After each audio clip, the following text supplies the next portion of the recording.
What's up, TM Nation? Today we're diving deep into something that's been on my radar since they were announced a few days ago, the Skullcandy Aviator 900 ANC headphones. I've been testing these bad boys out pretty much exclusively since I picked them up, and let me tell you, there's a lot to unpack here because I can genuinely say that these are unlike any other pair of Skullcandy headphones I've tried thus far, and if you've been watching me for a while, you know that I own just about all of them. Also, coming in at $299, they're definitely positioning themselves in premium territory, so stick with me throughout this video because we're gonna break down everything that you need to know to decide if these are worth your hard-earned cash. Before we get into the full review, I just want to give you guys the quick specs so that you guys have an idea of what makes these interesting. With them, you're getting premium adaptive noise cancellation with 6 built-in microphones. They feature THX Spatial audio with head tracking and a whopping 60 hours of battery life. They also feature wear detection that will automatically pause and play your music when you put the headphones on or take them off of your head. They're compatible with the Skullcandy app, which I'll get into a little bit later, and they also feature a low latency gaming mode for those of you all that do a lot of mobile gaming. For the unboxing experience, instead of your typical hard carrying case, Skullcandy went with a small pouch, which is nice and I'll probably utilize for other things because it won't provide much protection to the headphones themselves. Inside, you also get dedicated pouches for your cables, which include both a USB Type-C cable for charging and a 3.5mm cable for wired use. The headphones themselves will definitely stand out in a crowd because, as you can see, they have this retro aviator style look to them that, like I said, is unique.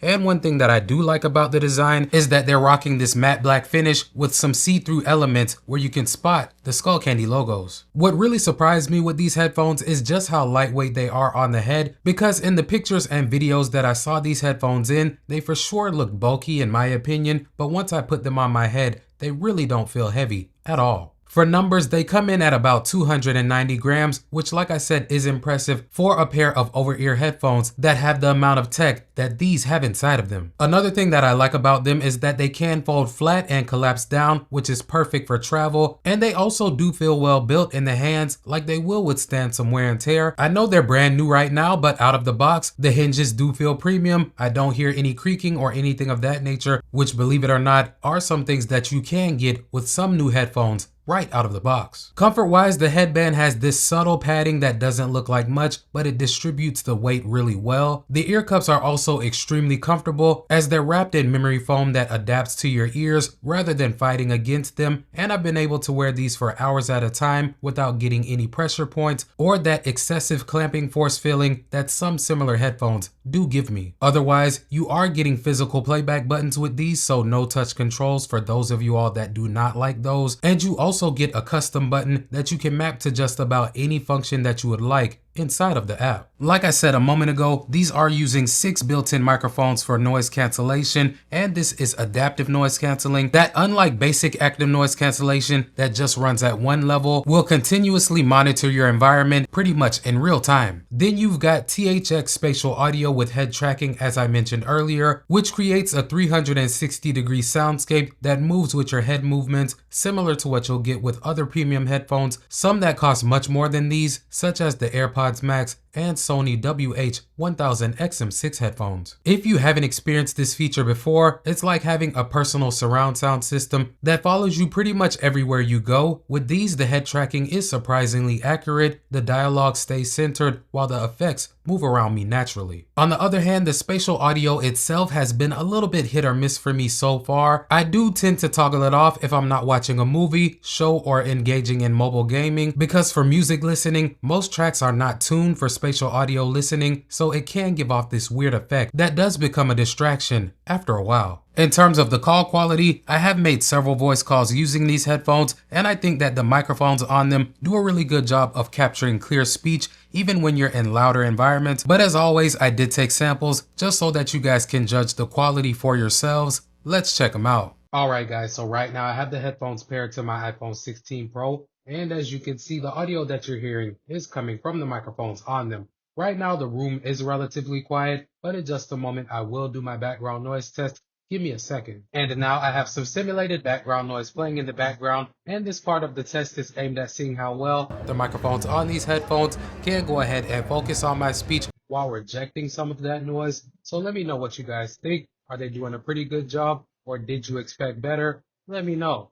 Speaking on the app experience, the Skullcandy app is pretty comprehensive. Inside of it, you can customize the button that we saw earlier, adjust the ANC strength, play with the spatial audio settings, and access pre-built EQs, as well as create your own from scratch if you want to. These also get the personal sound by Mimi feature that runs a hearing test and creates a custom audio profile tuned to your hearing, which is something that I've come to appreciate over the years because it's never produced the EQ for me that I did not like. Now let me go ahead and talk about the sound quality, because out of the box they sounded fine. They were clean and well balanced, but they were way too subtle for my liking. The highs were not bumped up enough, the mids were a little bit too forward, and the bass was underwhelming. But here's where it gets interesting, because once I played with the EQ settings a bit, everything changed. Even just switching to custom mode without changing any of my settings made everything louder and more open. But once I actually started tweaking the 5-band EQ and hearing the adjustments pretty much in real time, I was able to hear just how much these things transform. The range is really impressive. You can brighten them up significantly, as well as add some warmth to the mids. And while the bass won't rattle your skull like a pair of crushers, you can for sure get these to provide you with a nice thump and rumble on the low end. Overall, the end result that I achieved after EQing them for about 3 to 5 minutes definitely sounds better than what I can achieve with any other pair of non-amplified Skullcandy headphones. But I do want to mention that you have to be careful with how much you bump the bass up, because if you do go ahead and max it out, you can get some distortion when you use these at the higher volumes. Say anything above 75% of the max volume and you're consuming bass heavy media. And in terms of the output, they do get more than loud enough for my personal liking. I can typically set them at about 75% of the max volume and be satisfied. Now I want to move on and touch on a few issues that I've encountered with these headphones during my testing, because I did get some inconsistency with the ANC performance. About 80% of the time it worked beautifully, and for the other 20% I got this weird distortion that was random in nature but seemed to be more prominent when I did have ANC on and I was playing music with a heavy bass line. It's kind of hard to describe it, but it's like this higher pitched white noise sound that would go in and out, like I said, when I had ANC toggled on and I was watching a movie with a lot of explosions or listening to a track that had deep and punchy bass. In addition to that, the spatial audio settings also have this annoying habit of reverting back to default after you adjust them, and sometimes they even go up and down randomly, which is something that I have no explanation for. But one thing that really surprised me, and is something that I never experienced with any other pair of Skullcandy headphones, is that these headphones randomly shut down on me on 3 different occasions. They didn't give me a warning or anything of that nature. They just made this popping sound and shut down even though I had sufficient battery left. These are likely problems that a firmware update can fix, but at $299, I definitely was not expecting to experience so many issues. I'm also running the most up-to-date firmware that's available, which is 1.04. When they came out of the box, they were running 1.0. So needless to say, as much as I love Skullcandy's products and how much of a staple they are to this channel, these don't seem to be ready for prime time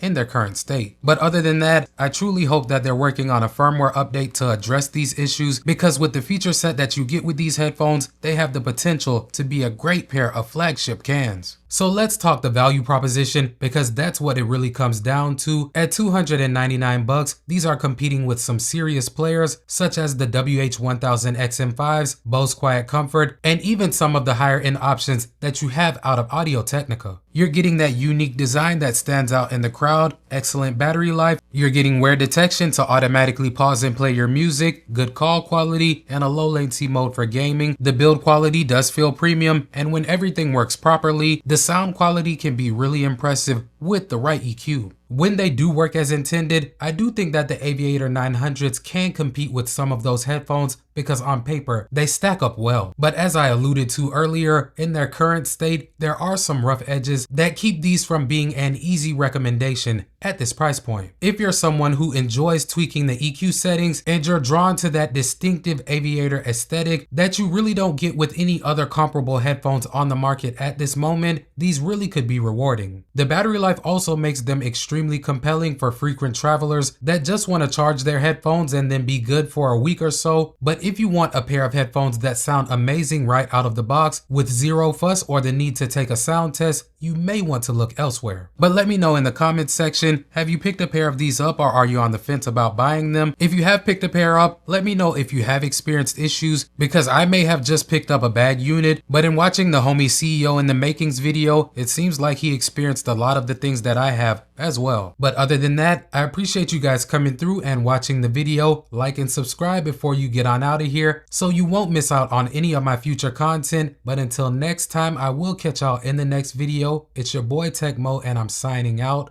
Peace.